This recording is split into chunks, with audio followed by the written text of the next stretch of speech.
May mga tao talaga na walang lakas ng loob na magsabi ng mga tunay na nararamdaman nila.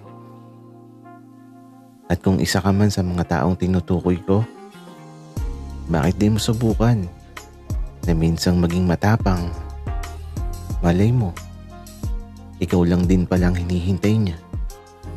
Dahil wala din siyang lakas ng loob na sabihin sa'yo ang tunay na nilalaman ng puso niya.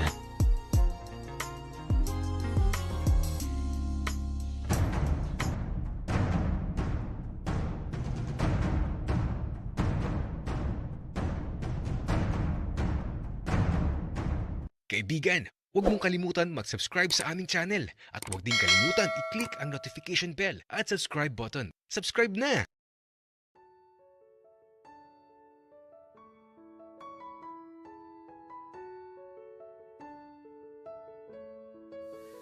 Madali ko lang nahanap yung mga classmate ko at room namin. Si Francis kaya. Sana naman di siya maligaw. At eto, madami na akong tropa. Yung mga unang nakatabi ko sa upuan, sila na din yung katabi ko hanggang sa sumunod ng mga subject. 5 kami na magtotropa. Mga gwapo tong mga bago kong tropa. Mukhang mga pasaway. At ayaw na akong lubayan. Kasi astig daw ako. Okay. Kaya eto, nung lunchtime na, tinatawagan ko na si Francis. Naiinip na nga tong mga classmate ko. Kasi napakatagal daw nitong si Francis. Gutom na daw sila. At eto, papunta na daw si Francis. Siguradong magugulat yun sa dami ng bago kong tropa. At ayan, nakita ko na si Francis. Kaya lang, madami din siyang kasama. 5 din sila at aba, puro babae naman ang kasama niya. Ay, gagi pre. Yung isang malaki ang papaya. Akin yan. Gagi. Akin yung mahaba ang buhok. Sige, akin yung morena. Grabe kayo. Sige, wala na akong choice. Yung mataba na lang ang akin. Grabe tong mga kasama ko. Namili na ng kanila. Buti na lang at walang pumili kay Francis. Kasi akin lang siya.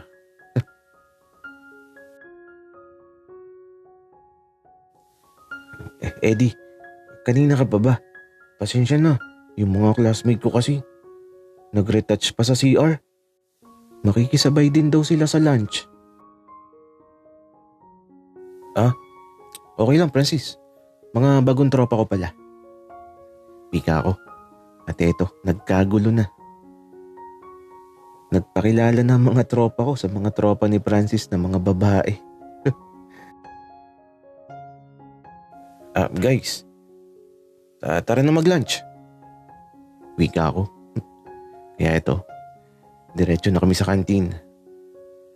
At dahil may baon kami ni Francis, di na kami bumili. Masaya kapag madami kayo. Medyo magulo lang yung mga kasama ko. Mga nagpapapansin sa mga classmate ni Francis. Pero ako, focus lang ako kay Francis. At eto, susubuan ko siya. Kumuha ako ng pagkain na inilagay ko sa kutsara ko. At eto, itinuto ko sa bibig ni Francis. Francis, subo mo na. Teka Eddie, anong ginagawa mo? Friend, isubo mo na yan. Baka dapuan pa ng langaw. Wika ng isang babaeng tropa ni Francis. Kaya ito, wala nang nagawa si Francis. Isinubo na niya. At mukhang napilitan. Ako naman, eto, napangiti na lang at aba, yung mga classmate ni Francis. Kilig na kilig. Pero di ko na inulit. Baka magalit si Francis. Kaya naman nung matapos na kaming kumain, eto, nakatambay lang kaming magkakasama. At may kanya-kanya na silang kausap.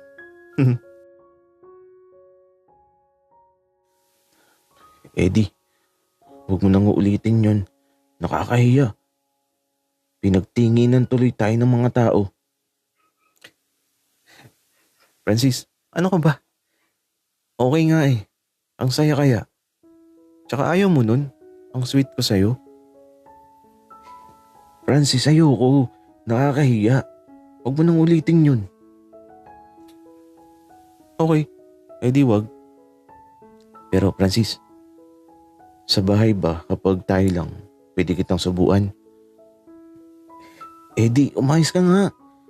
Di naman ako bata, tsaka mamaya wag mo na akong hintayin. Late kami uuwi.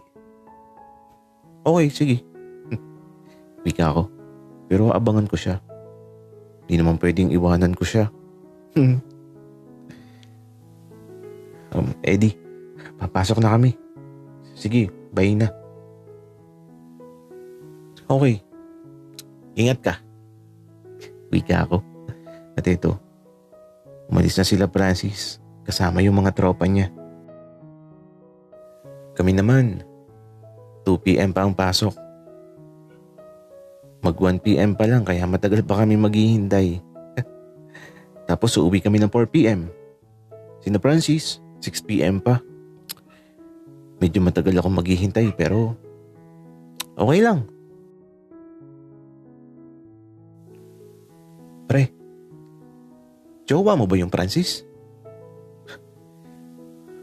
Bakit mo naitanong, pre? Wala lang, pre. Huwag mong mamasamain yung tanong ko.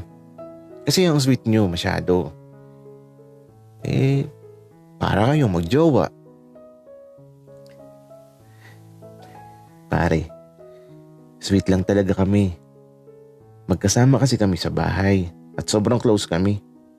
At kung jojowain ko ba siya, pag-iisipan ko, di naman masama yun. Basta mahal ko, kahit sino ay pwede. Lodi ka, pre. Kapag di ako sinagot nung tropa ni Francis, yung mataba, ay nako, lalaki ang jojowain ko. Uy, umayos ka. Di ganun kadali yun. At saka kalmahan nyo lang. Mukhang di naman kayo type ng mga tropa ni Francis. Kaya ito, nagkakatuwaan na lang kami. At ito pagpasok namin, nakakaantok. Ang boring ng professor namin. Matandang lalaki na matang tinuturo. Grabe yung antok ko. At buti na lang talaga at natapos na yung araw namin. Kaya ito, naiwan na ako dito. Umuwi na yung mga tropa ko. Si Francis naman, di ko alam kung nasaan siya. Kaya eto, palakad-lakad lang ako. Nag-iikot sa campus at sa kakalakad ko. Hala, nakita ko si Francis. Ayun siya, nasa unahan. Doon sila nakaupo, kasama yung mga tropa niya. At mukhang focus sila sa subject nila. Kaya ito, naupo na lang ako dito para kapag lumabas na sila makita niya ako kaagad. Habang naghihintay, kachat ko lang yung mama niya. Kasi sa weekend, uuwi daw si Francis. At kapag di daw ako sumama, magtatampo siya. Di ko tuloy namalayan na mabilis lang dumipas ang oras. At ilang saglit pa, ayan na, tapos na yung klase. Kaya tumayo na ako. At ba si Francis? Nung makita ako, nakasimangot siya na lumapit sa akin. Nasa harapan ko siya na nakatayo lang habang nakangiti ako. Tapos yung tropa niya, eto, tinulak si Francis. Napayakap tuloy sa akin si Francis. Sorry friend, nadulas ako. Sana all may sundo. Wika nung tropa ni Francis. Tara na. Wika ako. Ewan ko sa'yo. Wika naman ni Francis.